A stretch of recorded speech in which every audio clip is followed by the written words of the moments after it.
Y una de las cosas importantes que uno tiene que tomar en consideración a raíz de lo que dice Diego es que finalmente la vulneración de los derechos humanos es cuando el Estado termina agrediéndote, por así decirlo. Y yo no quiero dejar pasar un poco una cosa que acaba de mencionar Diego, que creo que es bien importante y bien relevante.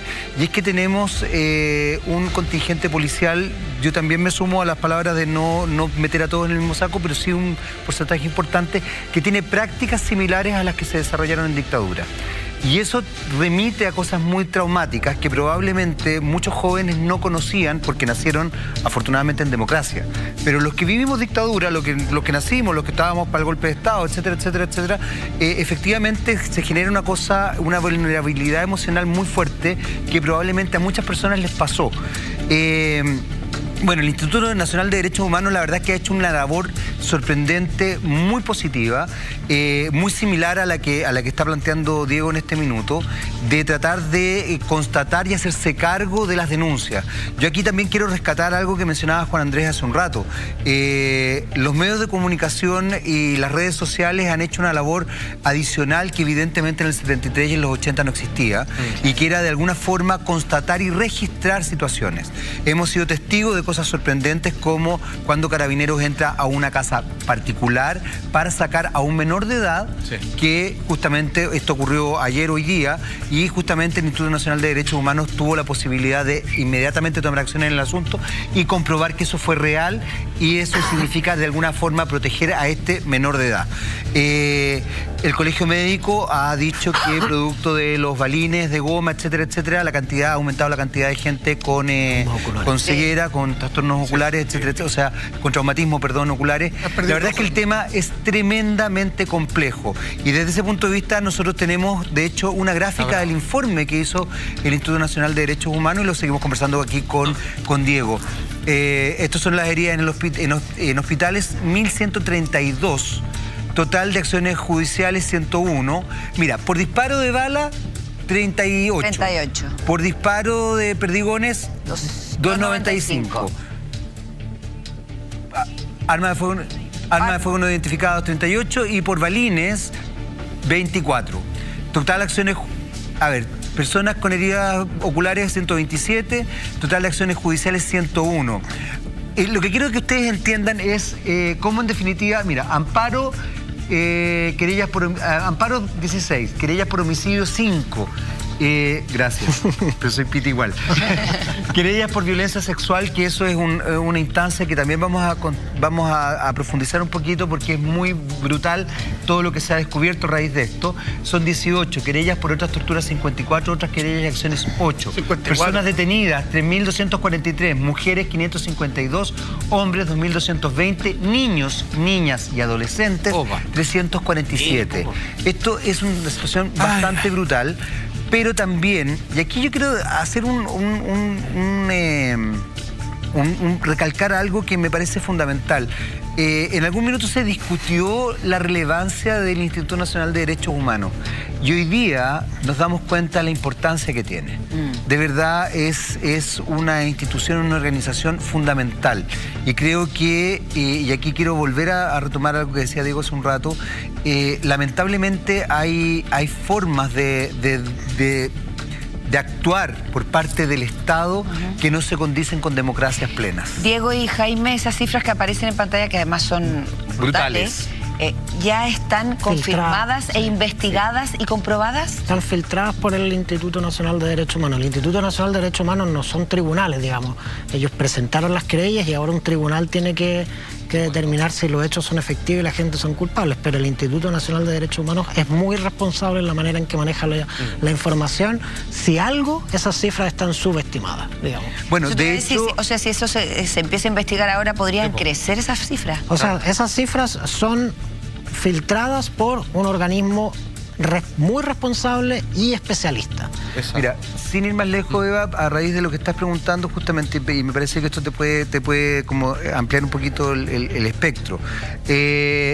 Homicidios son 19, pero los que se han confirmado, vinculados, y ya, digamos, se ha hecho las querellas, por así decirlo, del organismo, son 5 solamente. Pero eso no significa que pueda incrementarse todo esto. Perfecto. Entonces, desde ese punto de vista, la situación es bastante compleja. Tenemos A ver, un titular, lo vemos a continuación. Señor director, cuando usted quiera. El Instituto Nacional de Derechos Humanos ha presentado más de 100 acciones judiciales por violaciones de derechos humanos durante las manifestaciones. La verdad es que si ustedes se dan cuenta, estas cifras fueron entregadas con un balance hecho hasta las 11:30 del día de hoy, de la mañana. Por lo que podrían haber variado hasta ahora. Esto es re importante porque justamente vimos la gráfica y veíamos cómo de alguna manera esta situación está en constante movimiento. Y por eso lo que tú decías es bien relevante, porque son 19 los muertos, que también puede aumentar, pero son 5 los que ya están de alguna manera siendo investigados por el instituto y ya están, digamos, como una vía legal. Pero son solamente 5. Esto puede, pueden terminar por el momento. Que no calzan, por ejemplo, a lo mejor con la persona que falleció quemada en el interior de un supermercado. Que no calzan, sino que esto en el fondo se le atribuye directamente a abusos del Estado. Exactamente. Ahora, dentro de eso, nosotros veíamos ahí en la gráfica un elemento que esto es muy brutal y muy dramático en realidad, y lamentablemente tiene también un arraigo histórico, porque la tortura sexual es algo que se desarrolló mucho en dictadura. Muchísimo. La verdad es que uno lee los informes y es espantoso. Sin embargo, nos enfrentamos a una situación tremendamente violenta. Y una de las cosas que a mí me ha llamado la atención profundamente en este proceso que se ha vivido durante toda la semana pasada y que se sigue viviendo, ojo, hoy día también han habido marchas y todo eso. Y hay una convocatoria, sí, tienes toda la razón. Bien fuerte, man. Una de las cosas que ha llamado la atención es cómo se prendió la violencia de género. Y dentro de eso, cuando hablamos de violencia de género, no solamente es la violencia hacia las mujeres, sino que es la violencia hacia las personas en la diversidad sexual y las orientaciones que cada uno tiene. Uno de los casos más emblemáticos es lo que le ocurrió a un estudiante de medicina, que la verdad es que su relato es estremecedor, pero ha sido también muy público y ha dejado entrever que estas 18 denuncias por violencia sexual que ya tiene el Instituto Nacional de Derechos Humanos, por ende pueden ser muchas más, son reales, y este caso en particular la verdad es que es conmovedora, conmover la situación. Y esto es algo que la verdad es que antes no se hablaba abiertamente. Hoy día se está mostrando. ¿Y por qué digo que antes no se hablaba? Porque, como bien recalcaba recién Juan Andrés, es algo que ha ocurrido en la historia de nuestro país, lamentablemente. Y el caso, bueno, el caso es el que tenemos a continuación, donde, como les decía, un joven de 22 años, estudiante de medicina, se querelló contra el personal de la 51ª Comisaría de Pedro Aguirre Cerda por tortura sexual. Además denunció que personal de Carabineros lo torturó y agredió por ser homosexual. Uno de los elementos más brutales de esta denuncia es que él ha tenido la valentía de describir el hecho de forma bastante gráfica, pero también tú te das cuenta de lo que es la violencia de género, porque una de las cosas que lo obligaron, previo a la agresión propiamente tal, es declarar su homosexualidad.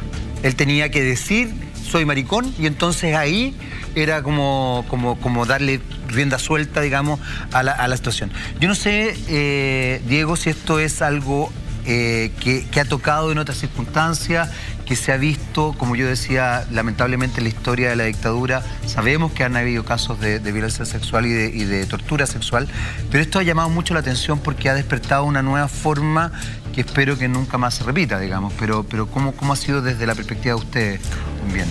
O sea, yo creo que el desafío ahora es doble. Por un lado, yo creo que esto marca un antes y un después en muchos sentidos, pero también en la manera en que vamos a entender el uso de la fuerza. Cuando las autoridades de fuerza lo hacen supuestamente de manera legítima. Esa legitimidad tenemos que volver a reinstalarla, porque hoy en día está muy cuestionada, y la única manera de reinstalar esa legitimidad es que todos los casos que han ocurrido se persigan hasta el final. Se persigan hasta el final, y la gente que efectivamente cometió irregularidades, sea quien sea, tiene que hay que caerle con todo el peso de la ley, y si tienen que ir presos, irán presos. No puede haber un perdonazo. O sea, lo que no a Chile de nuevo es que todas las cosas que han pasado aquí, digamos, nos lavemos las manos y digamos, bueno, empecemos de nuevo. No podemos, eso no puede volver a pasar. Digamos, estamos en democracia, por lo tanto, lo que tiene que ocurrir es que las instituciones democráticas empiecen a funcionar desde hoy mismo se terminen las investigaciones y se busquen los culpables. Exacto, tratarlo con la gravedad de lo que es. Porque... sí. O sea, no puede ser, pero menos que ninguna de todas las cosas que acá han ocurrido, esto. Se luchó por años para que esto jamás volviera a ocurrir. Protestar siempre va a ser un derecho personal. Pero esto... Y yo te adelanto un juicio personal en mi experiencia. Yo me he topado con muchos funcionarios policiales. Algunos son muy buenos elementos. ¿Por cierto? Sí, claro, tampoco se trata de satanizar a todo el mundo. Claro. Entonces es necesario, la tarea es encontrar una fuerza policial que proteja a su gente. Esa es la altura de la crisis en la que estamos. Tenemos que encontrar que nuestra fuerza policial sea capaz de proteger a la gente. Y para eso, los que no protegen a la gente, los que torturan a la gente, los que violan personas, tienen que ser perseguidos hasta el final. Y lo otro, no. Digamos, y lo otro, y el resto de la institución, lo que sobreviva de la institución después de perseguir a los responsables, con eso hay que volver a reconstruir nuestras confianzas. Pero con los otros, nada. Bueno, fíjate que para que ustedes tengan una cierta claridad cómo fue esta situación, este joven de 22 años a las 2 de la mañana decidió ir a ayudar a algunos pobladores dentro de todo lo que estaba pasando caóticamente, y lo acusaron de ser un saqueador en un supermercado. Él fue auxiliar porque es estudiante de medicina. Porque es estudiante de medicina, sí, tienes razón. Señalar eso. Claro. Y como estudiante de medicina obviamente tenía conocimientos concretos, digamos. Fue acusado de estar participando en un saqueo en un supermercado y por esta razón fue tomado preso. O sea, aquí hay varios elementos que ustedes se dan cuenta que son desde cierto punto de vista irregulares.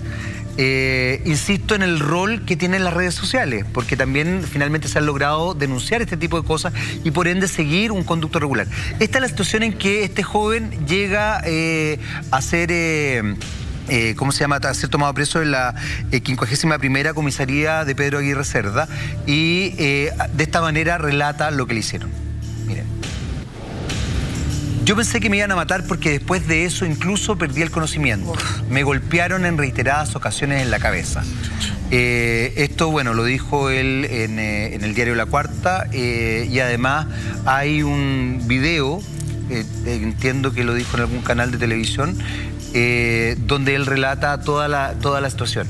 La verdad es que él creyó que iba a morir desangrado producto de la agresión a la que fue objeto. Y es una situación de verdad muy brutal. Ahora, desde ese punto de vista, yo quería preguntarte algo, Diego, porque, por ejemplo, y lo conversábamos con la Eva y con el equipo antes de entrar al programa, llega la ONU. ¿Qué relevancia tiene realmente el que la ONU entregue un informe que diga que se atentaron contra los derechos humanos, que efectivamente el Estado generó una violencia que no debería generar, digamos?